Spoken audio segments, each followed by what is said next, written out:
नमस्कार दोस्त, हम किशन, आप देख रहे हैं किशन भोजपुरी न्यूज। संतोष रेणु यादव लाइव में आकर बहुत गाली दिए दोस्त खेसारी लाल यादव जी का। तो यादव के नाम पे कलंक है, मादरचोद संतोष रेणु यादव।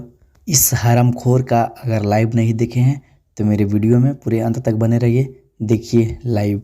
है ना कि दामाद है तो हो सकता है तुम दामाद मान लिए होगे उसको। अब जब हम खेसरिया के जब बोले ना उल्टा पुल्टा, तो तमाम राजपूत जो है ना वो हमको अब बोल रहा है गलती। देखिए एक सत्या सिंह राजपूत है जो हमको गलिया रहा है, समझ रहे हैं ना।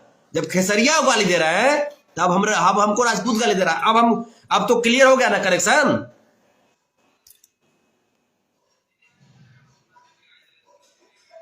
साले टोटल समझते हैं बेटा, खेसारी राजनीति यादवों से शुरू होती है, तुम यादवों के साथ राजनीति तुम कर रहे हो। टोटल बात समझते हैं। रही बात कृति के बारे में, तो कृति तुम्हारी बेटी है और ये तुम समझो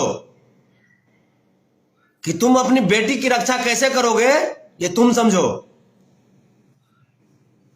तुम्हारे जैसे गद्दार की बेटी है वो, और गद्दार की बेटी कभी सुरक्षित नहीं रहती है, और इसीलिए शायद कृति भी अब सुरक्षित नहीं है, क्योंकि दो बार तो उसके ऊपर गाना हुआ ना अपमानजनक।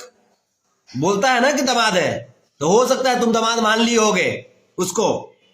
हिजड़ा कहीं का। लाइव तो सुन लिए दोस्त, तो इस हरामखोर को क्या करना चाहिए दोस्त, आप लोग कमेंट बॉक्स में ज़रूर बताइए। और हाँ, इस चुतिये का कौन कहता है कि लाइव में आकर खेसारी लाल यादव जी को सपोर्ट करो, तो आप ही लोग बताइए इस साला को, चुतिया का क्या करना चाहिए। आप लोग बताइए कि क्या करना चाहिए इस साला के। और हाँ दोस्त, यादव के नाम पे साला ये चुतिया कलंक है दोस्त। यादव में नहीं रहना चाहिए ये मादरचोद संतोष रेणु यादव का। यादव जाति में कैसे पैदा ले लिया ये संतोषवा, ये मादरचोद। अगर मेरा अपडेट अच्छा लगा तो मेरे चैनल को सब्सक्राइब कीजिए। मेरा चैनल पे पहली बार है तो मेरे चैनल को सब्सक्राइब कर लीजिए, क्योंकि खेसारी लाल यादव जी का हर न्यू अपडेट मिलते रहता है दोस्त। धन्यवाद, मिलते हैं अगले वीडियो में। Thank you so much. तो लव यू, भूलिए नहीं। आप लोग जरूर बताइए कि क्या करना चाहिए संतोष रेणु यादव का। धन्यवाद, मिलते हैं अगले वीडियो में।